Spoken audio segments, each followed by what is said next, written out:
Hello. हाँ जी, क्या हाल है आप लोग के? बस बढ़िया ही होंगे। मुझे जहाँ तक लगता है तभी वीडियो देखने आए होंगे अगर बढ़िया होंगे, और बढ़िया नहीं हो तो कैसे वीडियो देखने आओगे वे? तो आज का जो हमारा सवाल है उसमें क्या है, subtract two matrix but before check subtraction is possible और नॉट। ऑब्वियसली यार, सबस्ट्रैक्शन पॉसिबल तो तभी होगी जब दोनों के साइज बराबर होंगे।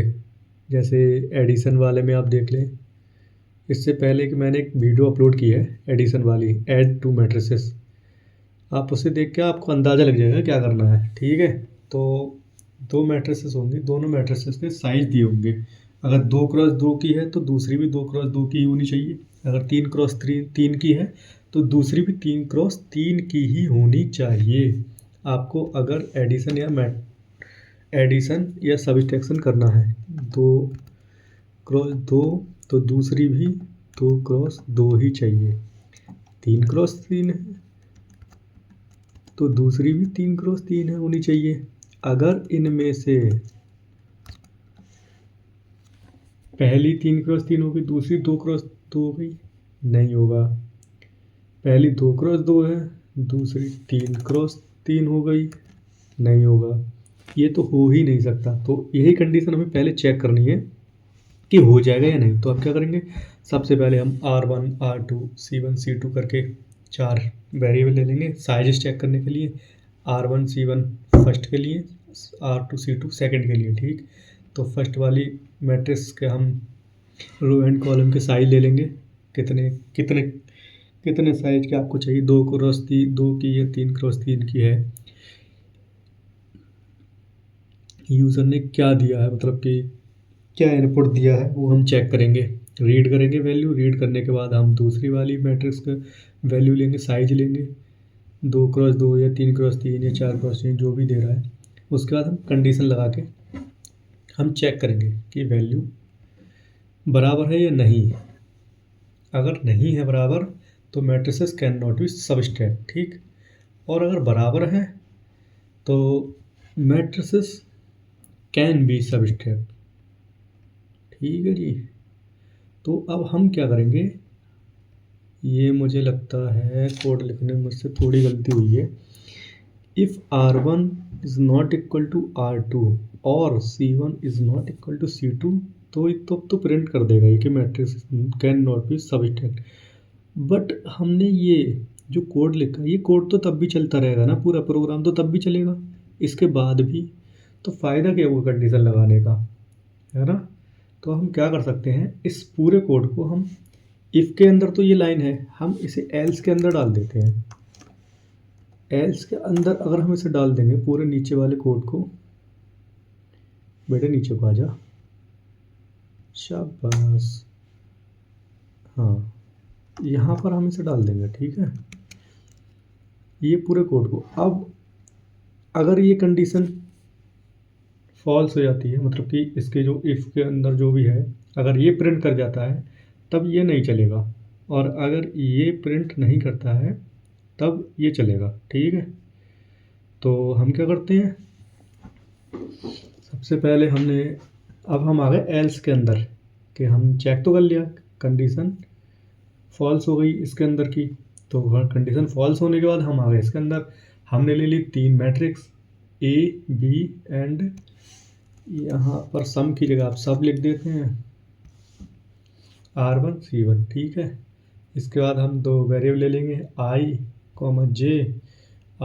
J लेने के बाद में हम क्या करेंगे, सबसे पहले हम फर्स्ट इनपुट लेंगे। फर्स्ट मैट्रिक्स के लिए इनपुट लेने के लिए आपको पता है क्या करना है, तो ये रो के लिए first row and after inner loop for column J equal to 0, J less than C1, J plus plus और मॉडुलस D लगा के एड्रेस ऑफ A, यानी A वाली मैट्रिक्स के लिए हम इनपुट ले लेंगे।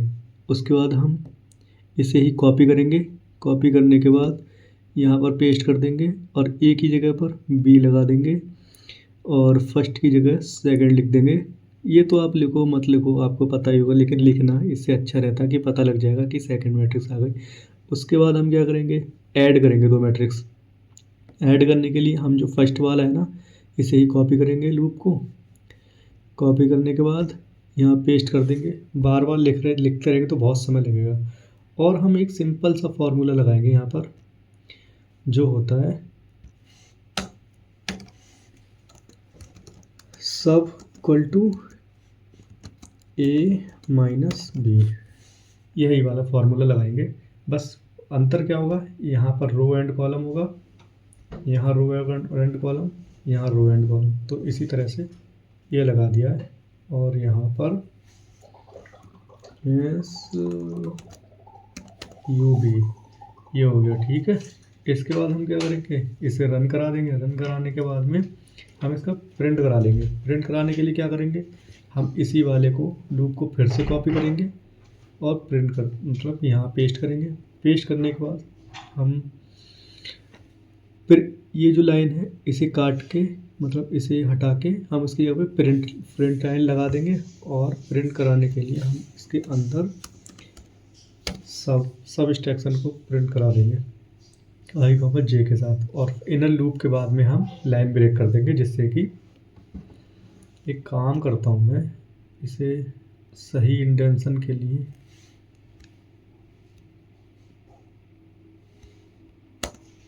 ओ गायब ही हो गया। ये तो इंडेंटेशन के लिए चलो छोड़ो, ऐसे ही रहने दो। रन तो फिर भी हो ही जाएगा, मे भी हो जाना चाहिए। तो इसे हम करा देंगे। उसके बाद इसे कर लेंगे सेव करने के बाद आ जाता है टर्मिनल में। टर्मिनल में आने के बाद भाई इसे पहले हम प्रिंट कराएंगे। सब टू मैट्रिक्स डॉट सी ओ सब टू मैट्रिक्स एल एम। ठीक है जी। ये करने के बाद हम क्या करेंगे, रन करा देंगे। Enter row and column of first 2 3 2 2 matrices can not be सबस्टेट, क्योंकि ये दोनों इक्वल नहीं है। इक्वल होंगे, इसमें 2 रो हैं 3 कॉलम है, इसमें दो कॉलम 2 रो 2 कॉलम, तो ये तो नहीं हो पाएंगे। तो हम क्या करेंगे, दोबारा से करा लेते हैं। 2 2 2 2। ठीक है जी। अब एलिमेंट देखा, रन प्रोग्राम अब आगे बढ़ गया। पहली बार में क्या हुआ, जो प्रोग्राम है वो यहाँ से ही ब्रेक कर गया और उसके बाद प्रोग्राम एंड हो गया। लेकिन यहाँ पर प्रोग्राम अब एल्स के अंदर आ चुका है। एल्स के अंदर जब आ चुका है तो अब हमसे एलिमेंट लेने लगा ये कि क्या एलिमेंट देने हैं। पहले कि हमने 2 दिए, 2 रो और 2 कॉलम दिए, तो यानी 4 एलिमेंट दिए जाएंगे टोटल। 4 एलिमेंट दिए तो पहले एलिमेंट 4 दे देते हैं, 5 दे देते हैं, 9 दे देते हैं, 7 दे देते हैं। ठीक है। दूसरा 5 दे देते हैं, 2 दे देते हैं, 6 दे देते हैं, 1 दे देते हैं। ठीक, 4 में से 5 गए, बचा माइनस का 1, 5 में से 2 गए, बचे 3, 9 में से 6 गए, बचे 3, और 7 में से 1 गए, बचे 6। ठीक है जी। इस तरह से हम 2 मैट्रिक्स को सबट्रैक्ट मतलब कि घटा सकते हैं एक मैट्रिक्स में से दूसरी मैट्रिक्स। ठीक है जी। तो आप चेक कर सकते हैं, और इसका कोड जो है वो फाइल में आपको डिस्क्रिप्शन में ऐड कर दूंगा, मतलब गिटहब लिंक ऐड कर दूंगा, उस पर आप देख सकते हैं जाके, और कोड मिल जाएगा। वैसे तो कोड की क्या ही ज़रूरत पड़ेगी, मैं सामने ही स्क्रीन पर कोड है, आप यहाँ से देख सकते हैं। अदरवाइज़ मैं कोड की लिंक डिस्क्रिप्शन में दे दूँगा। ओके।